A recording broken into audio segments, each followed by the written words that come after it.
Hey guys, my name is Akin and welcome to BTech Career Guide YouTube channel. So in this video, let us continue our Python course in which we'll be seeing a couple of programs for today. So these are the programs for beginners, considering the beginner programmers for our channel. So these are the few programs which I brought you for today. I have also shown the programs which we are dealing in the past videos also. Here you go. These are the four videos which I have released previously.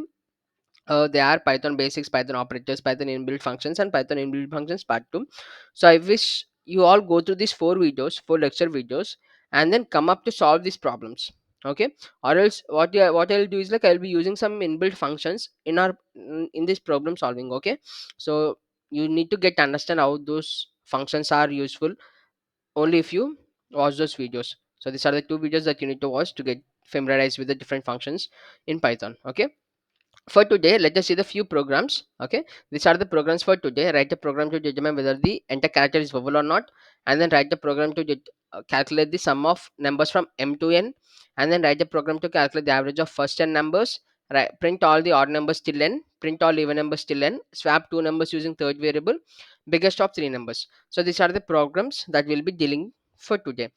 I know these programs are very simple only if you know the programming. In case if you don't know the programming, this seems like a huge, you know. So basically you need to write logic. So what's the logic, how you need to write, I will be explaining you. Okay, so the first program, write a program to determine whether the entire character is vowel or not. So what first, to solve this problem we need to familiarize with what is a vowel. So what is a vowel? So basically if I don't know what is a vowel, I'll be googling it, vowel. Then Google will be saying like a vowel is a speech sound or letter that represents a sound which made air flow out of the mouth without being blocked by the upper tongue or throat. It doesn't make any sense. What I do, I'll go to the image. Now here you see vowels are shown this. Here you go. A, E, I, O, U are teams to be five vowels in alphabet series. So remaining, what are the remaining parts? Remaining parts are called consonants. Okay. So these five letters A, E, I, O, U are called vowels. What the question is, write a program to determine whether the entire character is vowel or not. So you need to take input from the user, and that input we need to check whether that input is a part of vowel or not. That's the program. Okay, very simple. Just a condition. Check whether its entire character is a vowel or not. How we need to check? We need to take a sequence of vowels, and in case if the character is present in the vowels, then we can say that it's a vowel or else not. For example, if I enter B, do you think B is a part of these vowels? A, E, I, O, U? No, right? So the entire character B is not a vowel. Okay, so that's what we need to do is like we need to write program here. So let me take the user input from user input is equal to input. Okay, so what this input function will be doing is like it will be opening a terminal. In terminal, it will be giving you space to enter character from the terminal. Okay, or else it will be taking input from the keyboard. You can simply tell like that. Okay, so user input is called input. Now I have declared the input there. Now what my requirement is, I need to check whether the enter character by the user input which is stored in the user input, okay, is present in the sequence of AEIOU. Okay, we can do that. Akil, okay, so how are you gonna write that? Now here is another case. These vowels are AEIOU in lowercase, but the end user, the customer or the user might enter the characters capitally, okay, or small sometimes. We need to handle that condition also. How we can handle? We can handle in two ways. Either you can use the another inbuilt functions of Python, upper and lower, to convert cases, or else you can add in the sequence only. Okay, so for now I don't use this upper and lower functions. In case if you want, I will be writing that code also. That's very simple. It will be ending up in two or three lines. What I do is like I will be go for this beginner level of how you need to write a code. Okay, so for now I need to check whether the entire character is in the lowercase or uppercase in a vowel. Okay, what I do, I'll be taking a sequence A, E, I, O, U, which are already vowels, which I know, and then there are another vowels. What the capital, the transformation of these vowels into capital letters. Okay, so A, E, I, O, U, done. Okay, so these are the string, which means sequence of characters. Now what I need to check is like I need to check whether this user inputted value is present in AEIOU or not. So understand the language which I'm speaking. This user input is present in AEIOU or not.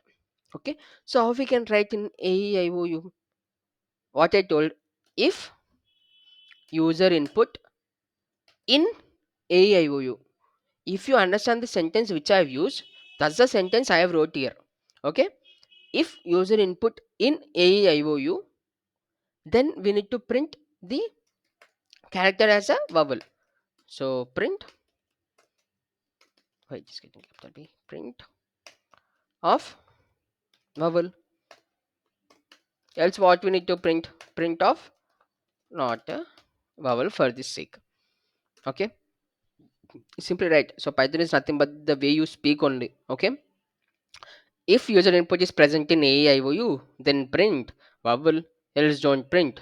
It's not a vowel. When we click on run program, it will be asking me to, okay, let me give a string so that you will be understanding. Enter the character scac, click on run. So it will be asking me to enter the character. This input function will be doing this function.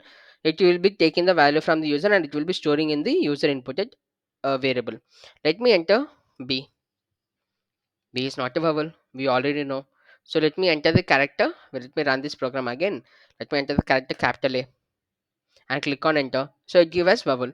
Simple, right? Very simple program. Hope you have understand. So we can write this program in different format also, like minimizing the conditions. Okay, so this is another program. You can take the same program here. This is the end of the program. Don't worry, don't get confused. Swing, enter the program. Here I can do what I can do is like I can convert the characters into capital or small format.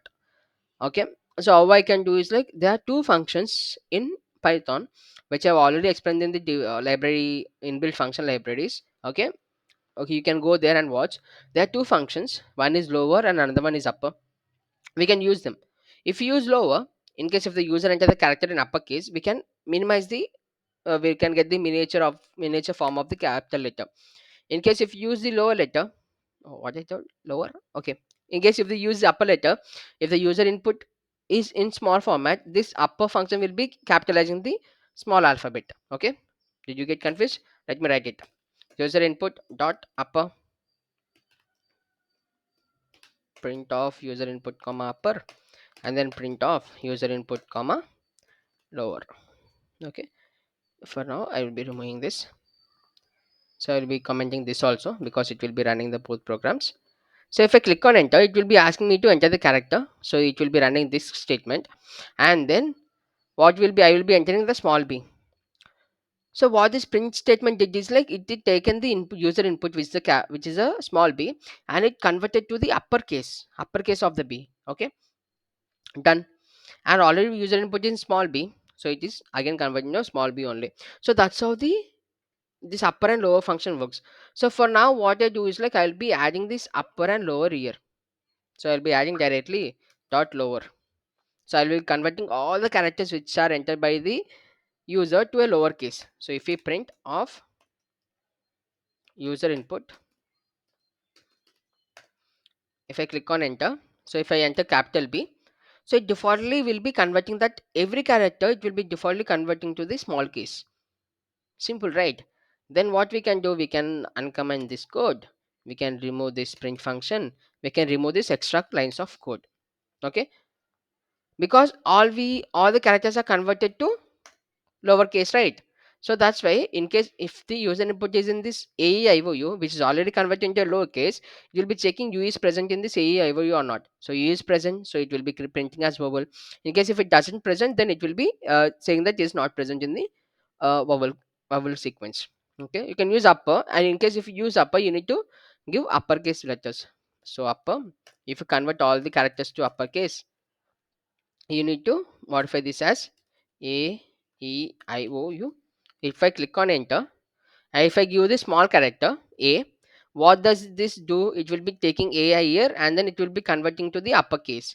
If I click on enter, so it has converted to uppercase and then it has checked whether the A capital is present in AEIOU. Yes, it is present, so it's printed as vowel. Very simple, guys, very simple. Don't worry, this is for beginner level. Okay, I'll be getting much more programs. Don't worry. For time being, just understand how we are writing the logic. So how I pronouncing the words and how I am writing the code. Just focus on that. You will be doing wonders later. Okay, that's done. So let us see the another program, which is write a program to calculate the sum of numbers from m to n. This is also very simple. Okay, so let me copy and paste. Okay, let me add a. Ta-da, ta-da.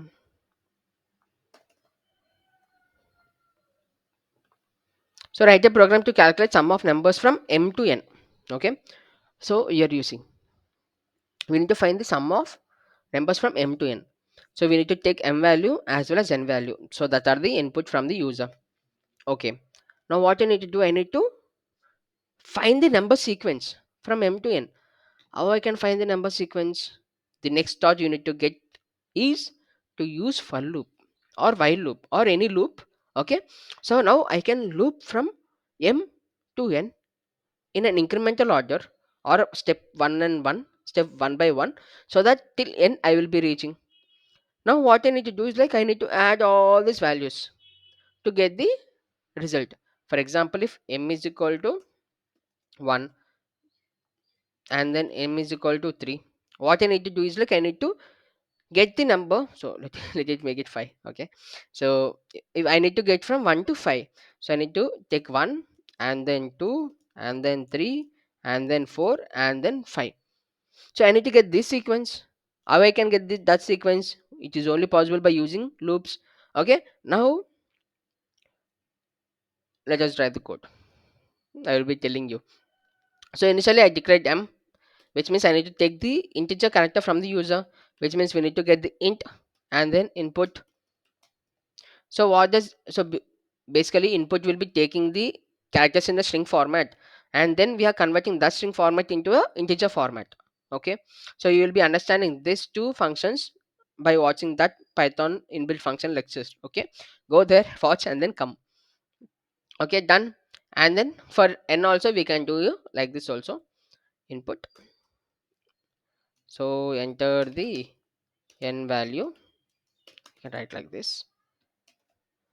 Enter the m value. Okay, so we have taken the m and n.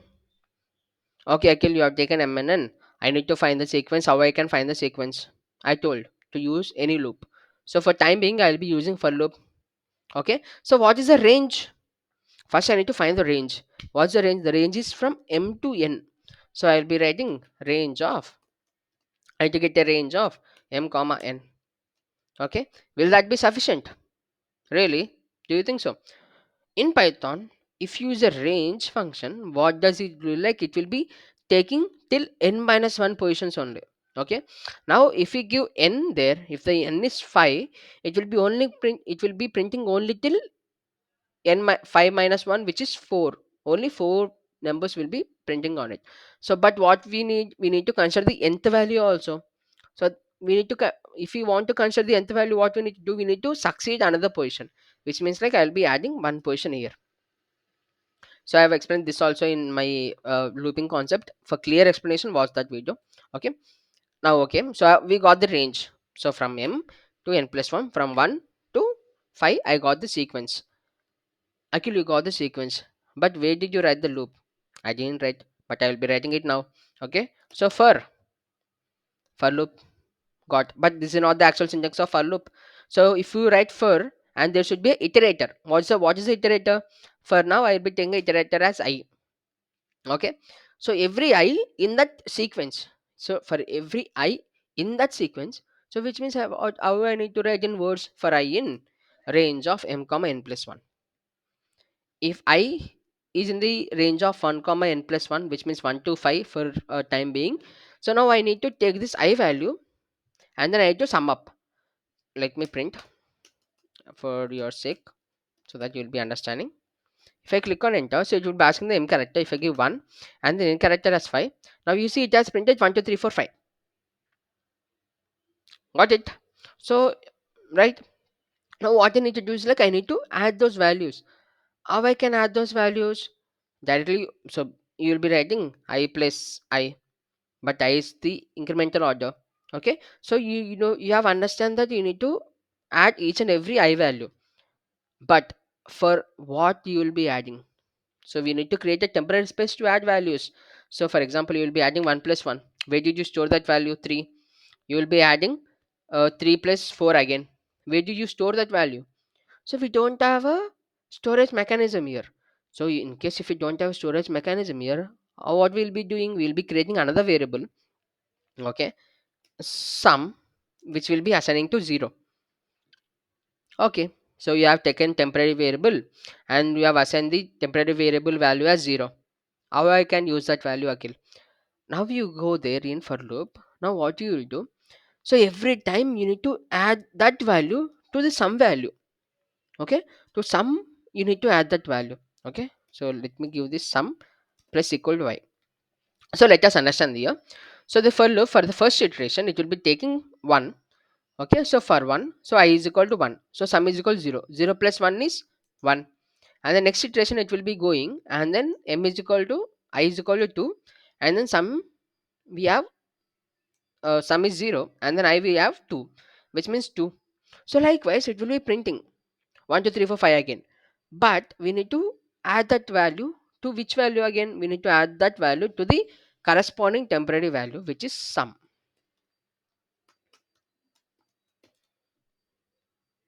Done, right? Nice. Now if you trace, for example, I is equal to 1, so it will be coming here.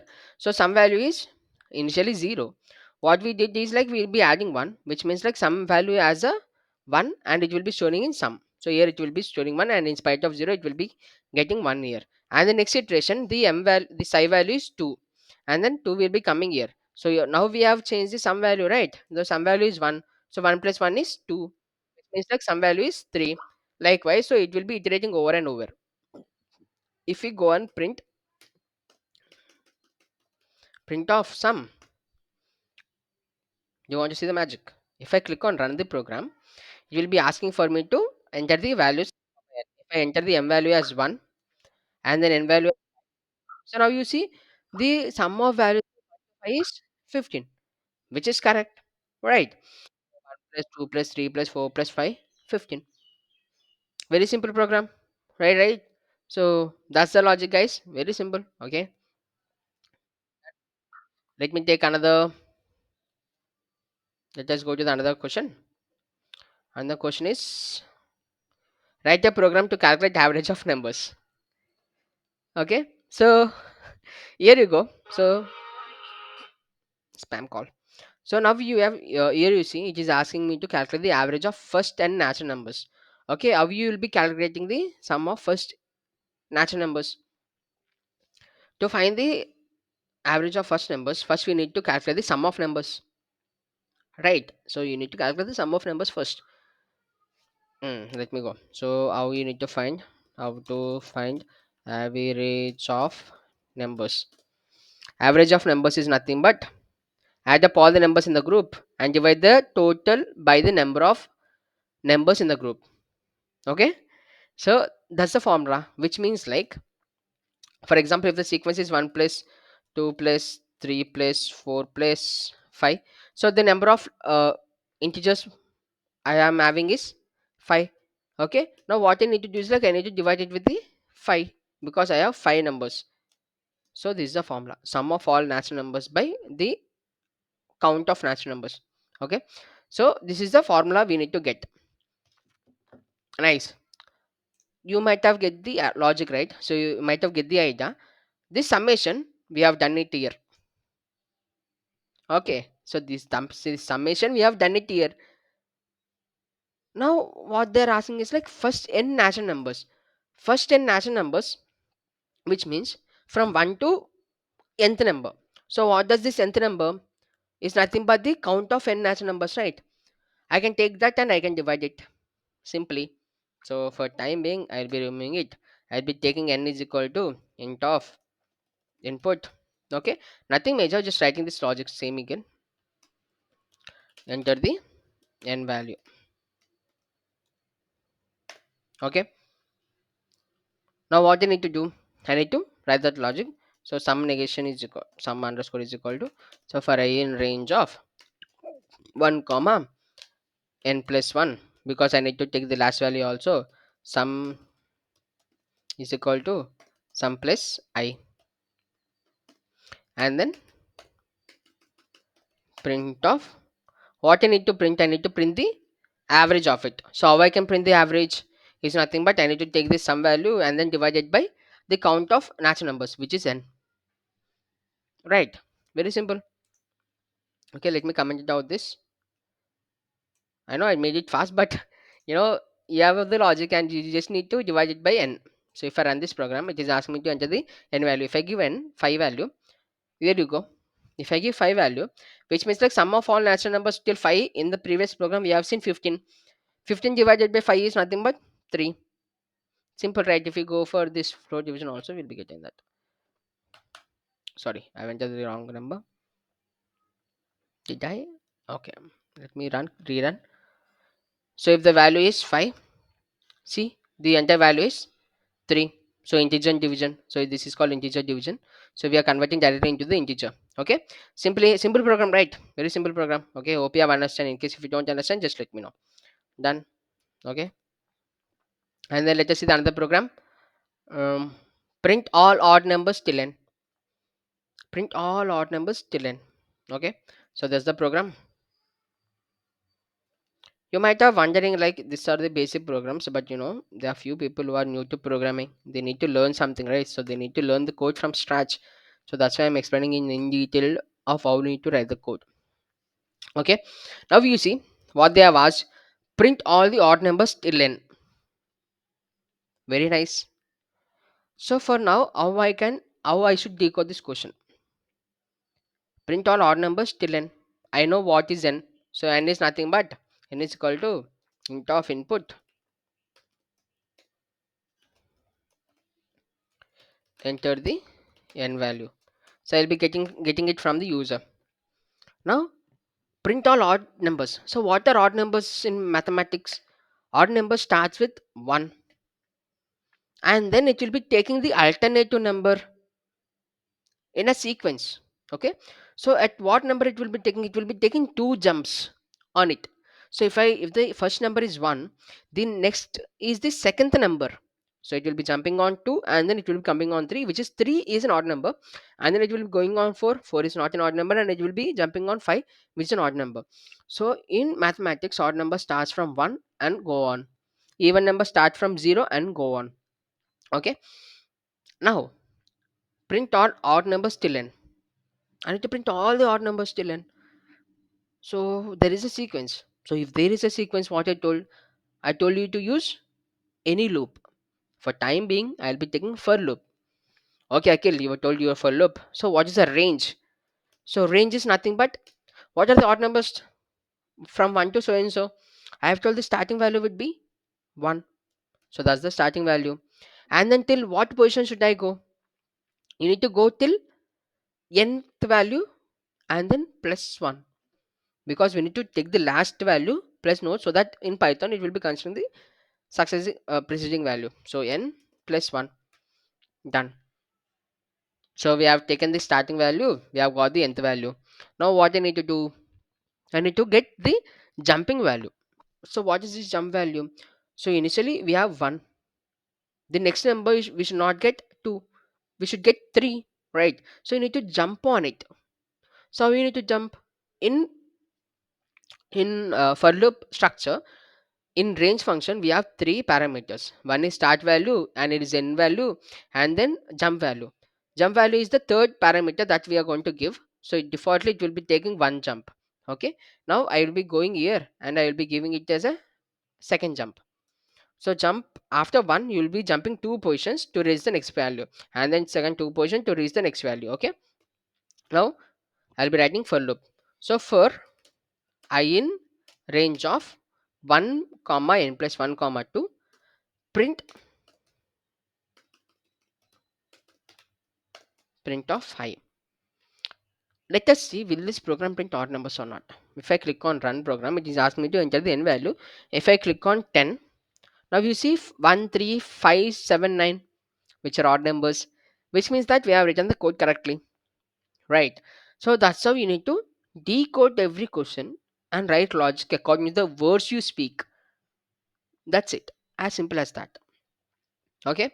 So these are in case if I want to go in give 100. So these are the values till 100. So which are odd numbers, 1, 3, 5, 7, 9, so and so and so and so will be getting till, wait, am I will be getting till 99. Okay, done. This program is done. So let us see the next program. Next program is like print all the even numbers till n. This is also very simple. Hope you can solve this program, right? Okay, print all even numbers till n. Okay, how you need to solve this, Akhil? Nothing, just copy the code above. Just copy and then paste below, and then we don't want to rerun it again, just comment it out. Here you see they are saying we need to print even numbers. At what value even number starts? Even number starts from the value 0. So the starting value would be 0. So in space of 1, I will be putting as 0. And then same n plus 1 is the uh, nth value. And then what I need to do is like after 0, I need to be jumping on 2 to get the even number 2. So how many jumps are required? 2 jumps are required. So first 0, and then it will be jumping on 1 and then jumping on 2. 1 is not a even number, so it will be jumping on 2 to get that input as 2. Okay. Now if I click on run the program, enter the n value. If the enter value is 10, you see 0, 2, 4, 6, 8, 10 are the even numbers. Simple, right? So that's the conditions. Okay, that's conditions of the all print even numbers till n. Okay, done. Nice, no?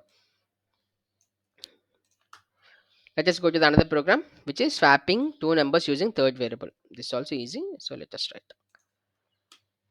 For now, let me have some water.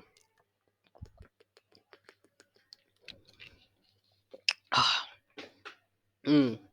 So swap two numbers using third variable. So how do you swap two numbers using third variable? So they are asking you to use third variable. So initially swap two numbers. So I need to take two numbers from the user. So initially let me decode. So number one is equal to int of input, enter number one, num2 is equal to int of input,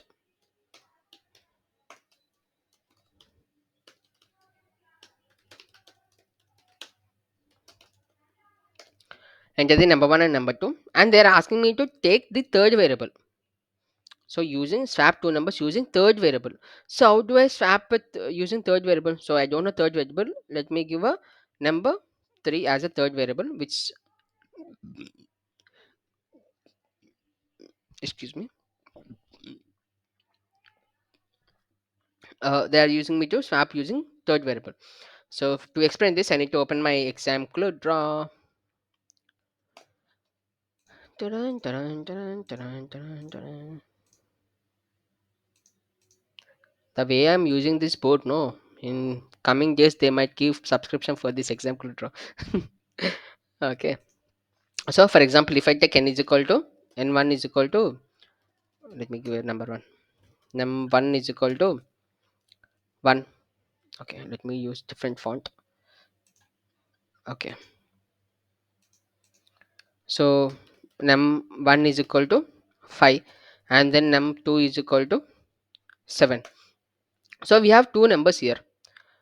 Okay, I need to swap this number. So what is my output? My output should be num1 is equal to 7, and then num2 is equal to 5. So this is my output. So Akhil, very nice. So this is the output we need to get. So we can do using third variable. They are asking us to consider the third variable. Okay. So how we can do? So you can simply say that num1 is equal to num2, and then num2 is equal to num1. It doesn't work. Why? Let me write it. So if num1 is equal to, so you, this is the logic you'll be getting into your mind in case if you see this program for the first time. Okay. So what is happen? We have assigned the num2, and then in num2 is, you're thinking like num2 is equal to num1. If I print num1 comma num2, so what do you think the output would be? Do you think we'll be getting num1 as 7 and num2 as 5? No, if I click on run, if I enter num1 as 5, and in case if I enter num2 as 7, see, we got the result as 7 and 7, which means number 1 is 7 and number 2 is 7. How come? That's not the case we required. So let us decode this. In case if you are thinking about using this logic, let me decode it here. Okay. So initially, what is num2? Num2 is 7. So num2 is 7. Okay. This 7 will be storing in number 1. Okay. So now number 1 became 7. Okay. Now what you are doing again in the next line, what you are doing, you are assigning num2 as num1, which intentionally is like num2 again become n1. Now n1 is nothing but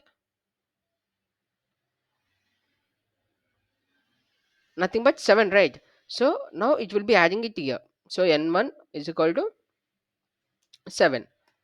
So that's why we got the number 1 and num2 as 7 and 7.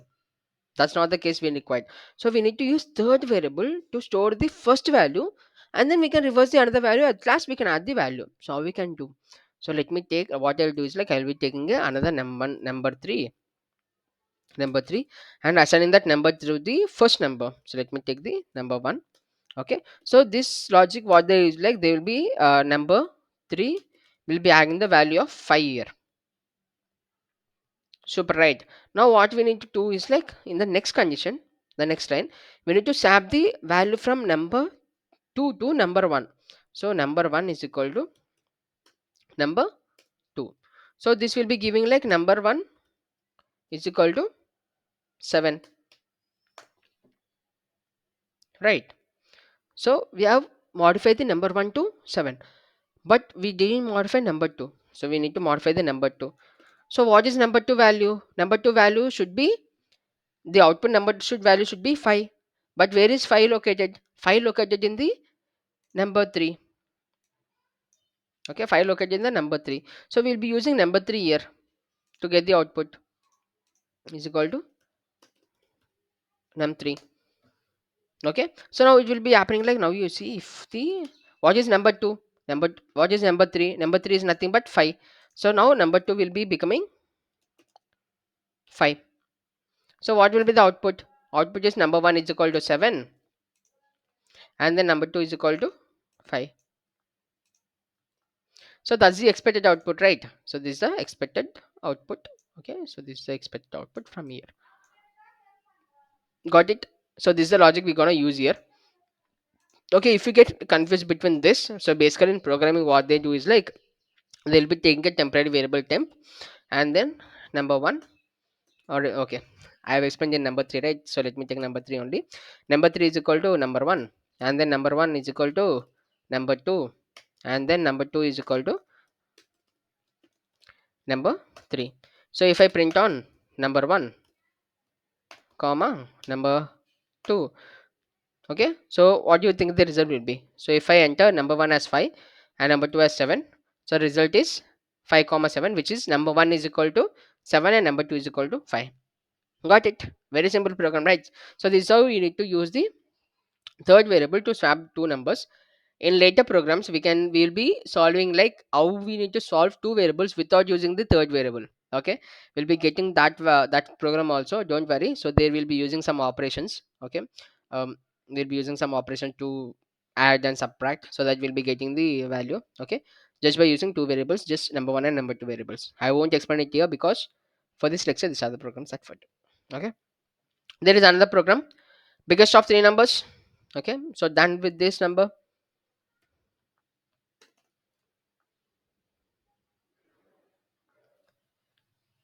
So biggest of three numbers we need to find.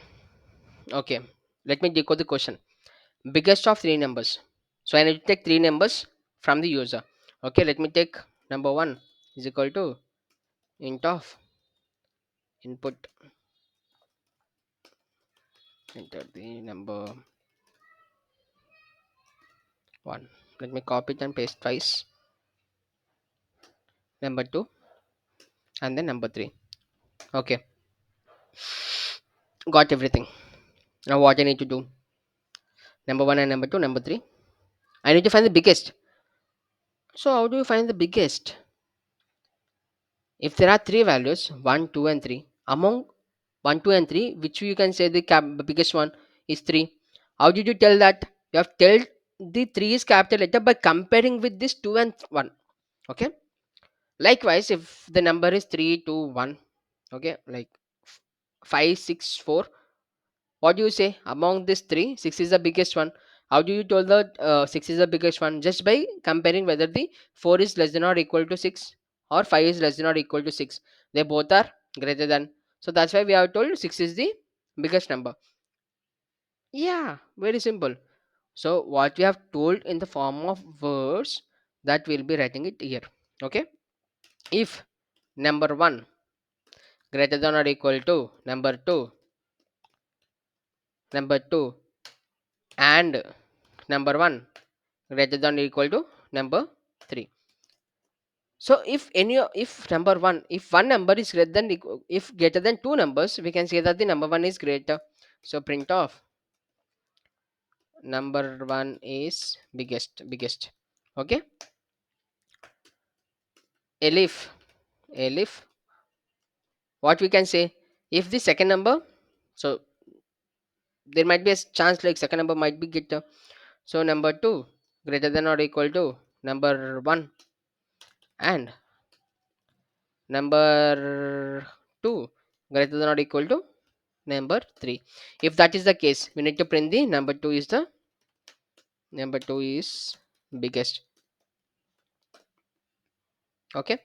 Else we need to print like number 3 is the biggest, because that's the last number we got.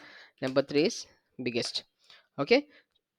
We can optimize this code by using ternary operator also. Okay, I'll be explaining this ternary concept later. So for time being, just understand how did I write this code. Okay, very simple. Hope you have understand how you need to find the biggest of three numbers. So if I click on enter, so it will be asking the number 1. If I enter 2 and then okay, great, this is numbers 2 and then this is number 3.